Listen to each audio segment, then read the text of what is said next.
ser más como Jesús. Creo que es una frase que escuchamos bastante seguido.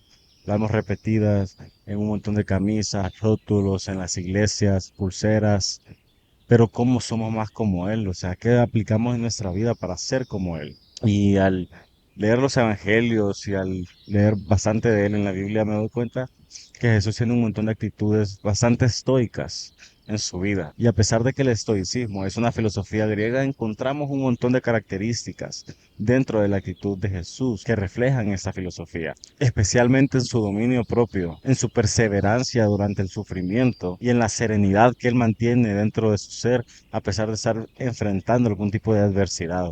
Tengo ejemplos que reflejan estas actitudes estoicas de Jesús en la Biblia, para que podamos, no sé, ver cómo podemos aplicar esto también dentro de nuestras propias vidas.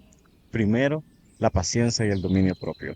En Mateo 26:63 vemos cómo Jesús es acusado injustamente. Y a pesar de que eso pudo haber traído a su vida un montón de frustración, porque a nadie le gusta que lo acusen de algo que no ha hecho, él se mantuvo en silencio, guardó silencio y pudimos ver en ese momento cómo él puede controlar sus emociones en vez de defenderse y explotar, porque es lo que uno normalmente hace. O sea, cuando están como cuestionando la integridad de uno o las acciones de uno, es bien fácil uno empezar a defenderse, empezar a decir todo lo que uno ha hecho bien, empezar a cuestionar a la otra persona por lo que ellos no hacen o no hacen bien, ¿verdad? Y uno busca, pues sí, mantenerse firme en que uno es correcto y molesta mucho, causa enojo, irritación, el hecho de saber que alguien está diciendo mentiras sobre uno. Y es bien difícil en ese momento guardar silencio. Y Jesús guarda silencio no para validar lo que las personas estaban diciendo y dejarlo solo hablar por hablar, sino porque muchas veces nuestras acciones hablan más.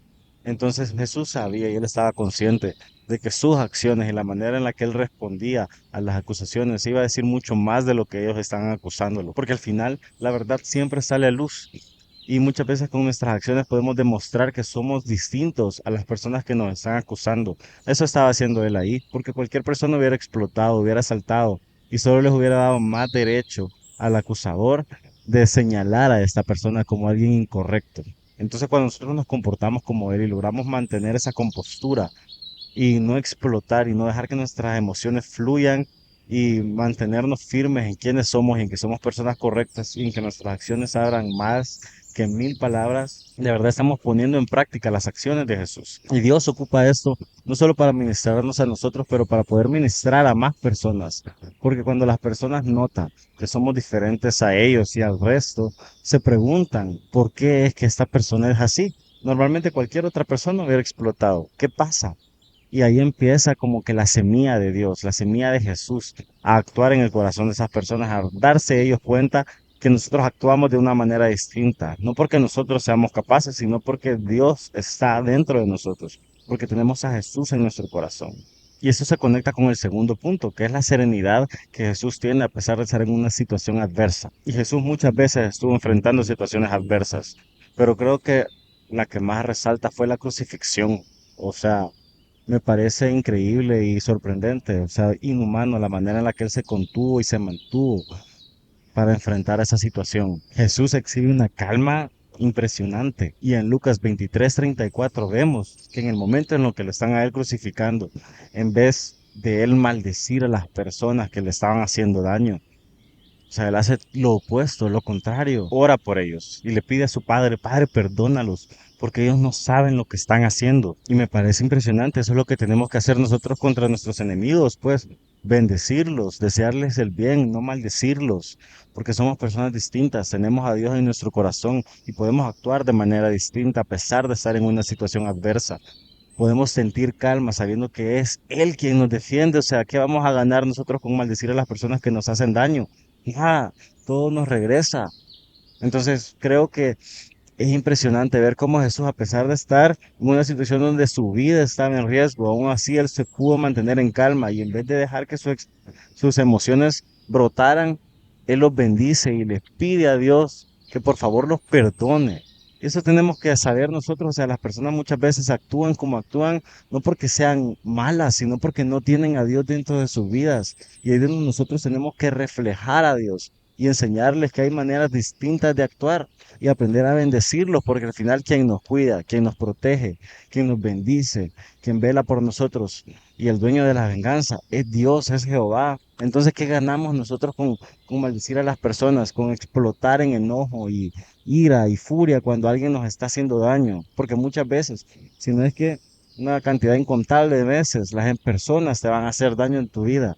Entonces hay que aprender también en esa situación a actuar como Jesús, a tener una mentalidad estoica, a pesar de estar en una situación adversa. Y eso nos lleva al tercer punto, que es la aceptación del sufrimiento, que podría parecer también como inhumano, como decir, yo tengo que aceptar mi sufrimiento, pero muchas veces el sufrimiento es parte del plan de Dios para nuestras vidas. En Mateo 26:39 vemos la disposición de Jesús al aceptar lo que venga, diciéndole a Dios, no se haga mi voluntad, sino la tuya. Se nos olvida que la voluntad de Dios es buena, agradable y perfecta. Y muchas veces el aceptar nuestra situación de dolor pues nos va a poder ayudar a entregársela a Dios, a ponerla en sus manos, a pedirle que sea su voluntad la que se cumpla en nuestras vidas y no lo que nosotros queremos, porque muchas veces nos aferramos al dolor de una manera en la que solo nos termina causando más dolor y más sufrimiento. Pero al entregarle a Dios nuestro dolor y al aceptarlo como algo que pueda hacer que sea para su bien y su voluntad, nos podemos sentir tranquilos y podemos descansar. Y para mí también eso es una actitud súper estoica, porque pues sí, a uno le van a pasar cosas malas y uno muchas veces no puede hacer algo al respecto, quedan afuera de lo que nosotros podemos controlar. Y cuando nosotros no podemos controlar una situación, es muy importante aprender a aceptarla. Y en el caso de nosotros que tenemos a Dios en nuestro corazón, de dárselo a Él para que Él se haga cargo y pedirle que, pues sí, que no se haga nuestra voluntad, sino que se haga su voluntad. Porque nosotros tenemos que estar conscientes de que su voluntad siempre va a ser buena, agradable y perfecta para nosotros. Y el último punto, resistencia y enfoque. Jesús enfrentó todos los problemas que la vida le tiró y todas las tentaciones. Fueron obstáculos tras obstáculos, pero él nunca se desvió.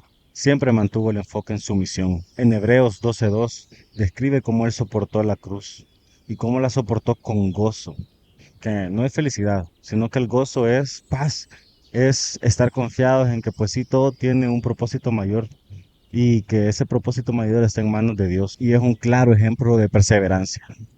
Espero que te haya gustado este video, que juntos podamos poco a poco ir actuando más como Jesús y que recuerdes que pues sí, todos somos apóstoles.